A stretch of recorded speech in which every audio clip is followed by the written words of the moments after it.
Hello po mga ka-good vibes, kumusta po kayo lahat? Pasensya na po, medyo natagalan po ang pag-continue ko po ng basa ng mga zodiac sign. So, may natitira pa po tayong isang linggo sa buwan ng Marso. Babasahin ko po ngayon ang pinakalasang zodiac sign na Pisces. So, kukuha po ako ng 7 braha kung ano po ang mensahe ni Universe at Spirit Guides at Holy Spirit po para sa inyo. By the way po, ito po ang birthstone ng mga Pisces, ang aquamarine. So, yan po. So, magbabasa po ako ngayon. Kukuha po ako ng 7 braha para sa mga Pisces. So, Spirit Guides, Holy Spirit, Universe, Guardian Angels, is pakita niyo po sa akin kung ano po ang karapat-dapat na mensahe, gabay kapalaran po para sa mga Pisces sa natitirang isang linggo sa buwan ng Marso 2025. So, kukuha po ako ng 7 braha. So, ito na po. Kukuha tayo dito. Una, the Empress. Pinakalawa sa ilalim, Ace of Cups. Sa gitna tayo, Queen of Cups. Uli sa harapan, High Priestess. Sa ilalim uli, si the Sun. Sa gitna, the Temperance. 3, 4, 6. So, isa na naman uli. Page of Swords. So, 2, 4, 6, 7. So, ito po yung 7 cards na babasahin ko para sa zodiac sign ng mga Pisces. So, Pisces, sa buwan ng Marso, isang linggo, natitirang isang linggo sa buwan ng Marso 2025, the Empress. Pisces, Empress, tsaka si Ace of Cups, tsaka si Queen of Cups. Pisces, parang pagod ka. Pagod yung katawan mo, magpahinga ka, Pisces. Huwag masyadong i-relax yung puso at isipan mo, mga Pisces. Huwag masyadong mag-apekto ng ang dami mong iniisip. Mga Pisces, mag-relax po kayo, mag-meditate. Kasi po ano kayo ang mga Pisces kasi napaka-observant, mga Pisces. Hindi kasi kayo kung isa po kayong father, isa na po kayong ama, napaka nyo sa mga anak nyo. Kahit yung mga anak nyo ay malalaki na, kaya na nilang bumuo ng sarili nilang pamilya. Yung mga anak nyo na konting problema, andyan kayo lagi, financially, emotionally, napaka-supportive nyo na parents, mother ka man or father. Napaka-supportive na parents ang mga Pisces. Magpahinga po kayo, Pisces. Sa buwan na to, sa nagtirang buwan ng isang linggo, parang pagod na pagod yung katawan mo. Mag-meditate. Huwag po kayo masyadong mga Pisces, huwag niyo pong hayaan yung spirit nyo ay ang bigat ng pakiramdam ko sa totoo lang sa mga Pisces. Pinapakita nyo sa mga tao na masaya kayo. Pinapakita nyo sa mga mahal nyo sa buhay na okay ka lang. No? Mapalihim kayo May nakikita akong isang May nakikita ako dito mga Pisces. Mapalihim kayo tungkol sa inyong nararamdaman? Parang health? May nararamdaman kayo na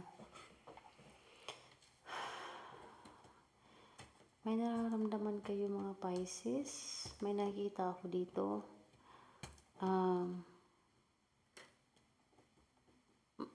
Parang sa mga lalaki,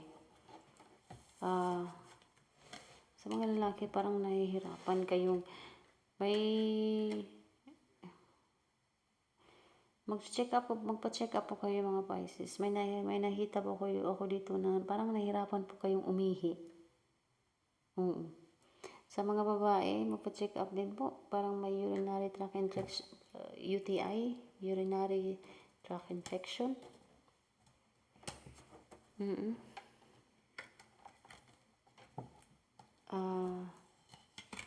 The Sun, the Temperance, the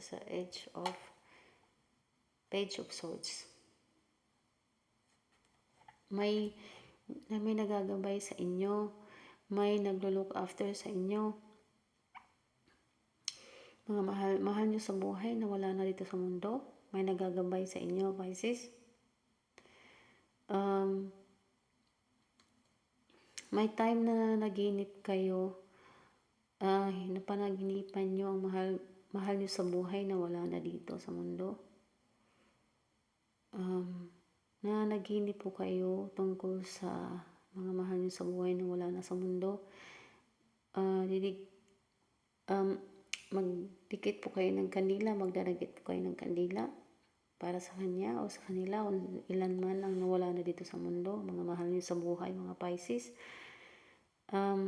Ginagabayan po kayo,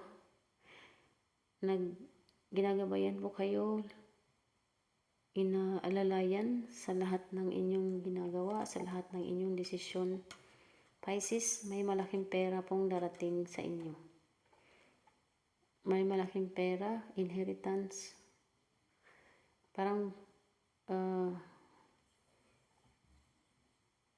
may paghahati-hati ng yaman,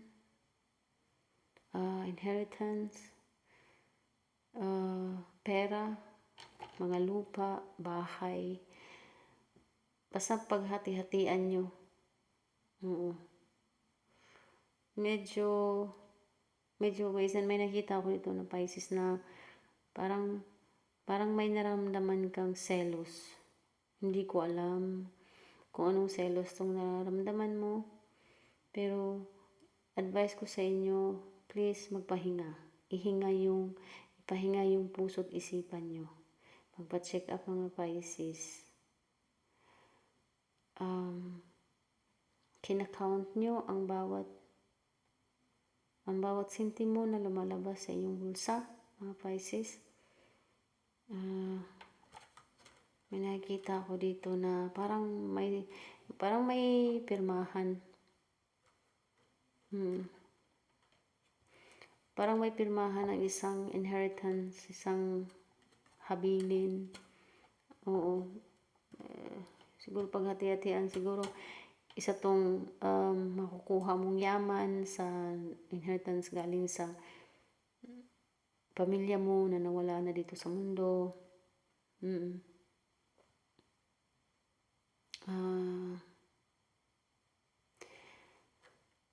Pisces, isa ka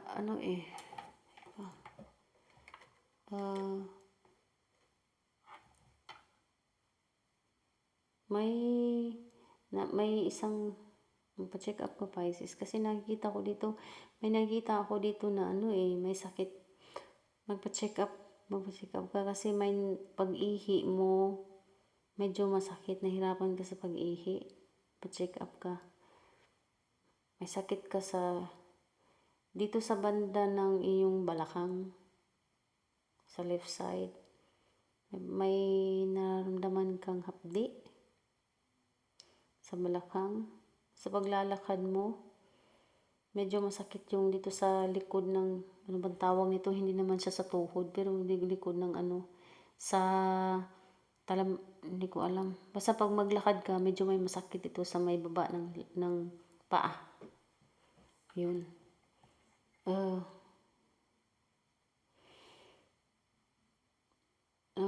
Pisces, may nakikita rin ako dito ng mga Pisces na nagbakasyon na o magbabakasyon. Bakasyon o magpunta ng ibang lugar, holidays, or puntahan na.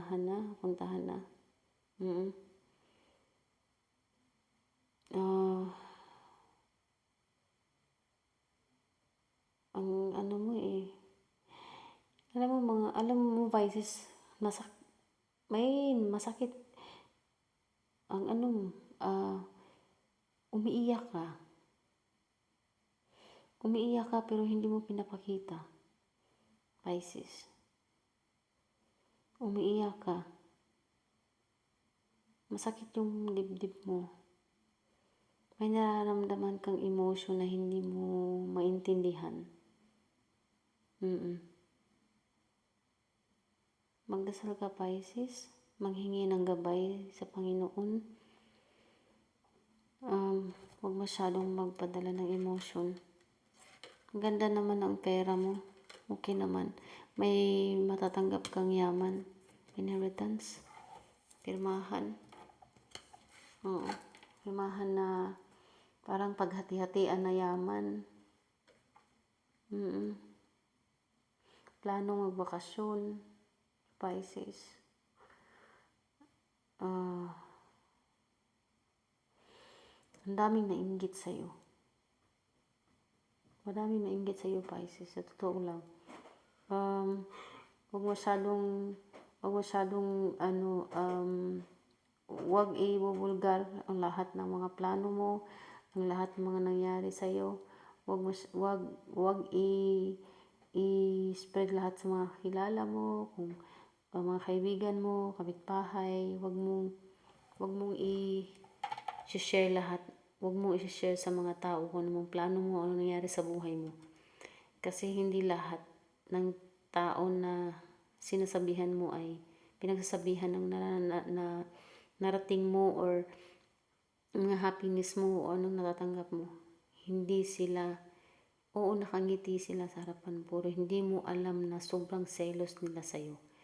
So, huwag mong hayaan na sila ay magbibigay sa'yo ng negative or sa'yo ng mga course na parang para ita-down ka, kung ano man yung mga narating mo, kung ano man yung natatanggap mo, plano mo, keep it in yourself. Kasi kahit pamilya mo pa yan, kahit sa loob ng pamilya mo yan, kapatid, pinsan, andun yung selos. So, huwag mong hayaan kung ano yung mga plano mo na narating sa buhay mo, keep it to yourself. Hayaan mo silang masusurprise kasi pag lagi kang bla bla bla, sasabihin mo lahat mo yan, hindi yan kasi marami kasi mga taong mga evil ay ang daming nagsiselos talaga sa'yo. Basta warning ko lang sa'yo, ang daming nagsiselos sa'yo. Huwag mong hayaan kung ano man yung mga plano, huwag mong isasabi lahat. Kasi kahit kapamilya mo pa yan, kahit kapatid mo pa yan, hindi mo kontrolado yung utak at puso nila. So, keep it to yourself. Sa'yo lang yan. Kung ano man yung mga plano mo, mga narating mo, mga natatanggap mo. Ang walang nakakaalam niyan, ang Panginoon lang. Siya ang pagsasabihan mo ng lahat. Ang pagpapasalamat sa lahat ng narating mo. So, ito po, kukuha po ako ng 3 braha para sa mga Pisces galing kay Universe. Mensahe po ito para sa mga Pisces. Kukuha ako ng 3 braha dito. Kung ano po ang nakukuha kong 3 braha, mensahe po ito galing kay Universe para sa mga Pisces. Universe, papakita niyo po sa akin kung ano po ang karapat-dapat na mensahe para sa mga Pisces. So, kuha ko dito ng 3 braha. Una, dito sa taas. Pangalawa, sa pinakailalim. Pangatlo, pinaka-gitna. So, ito po yung unang mensahe. Ito po yung babatahin po natin kung ano pong Babasahin po natin, papakita po natin ano po yung mensahe ng universe para kay Pisces. So, yung una, positive. A new beginning, the universe. Wow. Ganda. The stars. Yun nga. Pisces. Sa dinami-daming na accomplishment sa buhay mo, narating sa buhay mo, nakamtan mo, wag na wag mong ipagsasabi ni kahit kanino. Kasi kahit kapamilya mo pa yan, nandun pa rin yung selos kasi hindi mo kontrolado lahat ng utak at puso. Individual ang utak natin at puso natin. Ang ganda, positive. So, may paparating kang magandang balita, perma, kontrata, or inheritance, pera ang paparating. Maganda. Sunod ay neutral, the bear. Strength, strong words, envy, discontent. So, maganda naman siya, neutral siya, hindi siya positive, hindi rin siya negative. So, neutral, magaan, okay lang, pwedeng masolusyonan anong klaseng solusyon ang dapat solusyonan nito. Ano to mensahe to pa galing kay universe na ikaw, Pisces, ay napakalaki mo, napakaswerte mo. So, itong buwan ng Marso, sa taon ng Marso 2025, sa last na month ng buwan ng Marso, wag po kayong masyadong open, mga Pisces. Keep it to yourself. No? Positive, then last is the dog. Friendship, loyalty, reliability. Lahat nandito na positive kasi siya eh. So, mga Pisces, yung pagpipirma, kung ano man yung inheritance or kontrata o ano man, kontrata sa trabaho, kontrata sa visa, papuntang ibang bansa, lahat po ay positive, smoothly, lahat po ay maganda.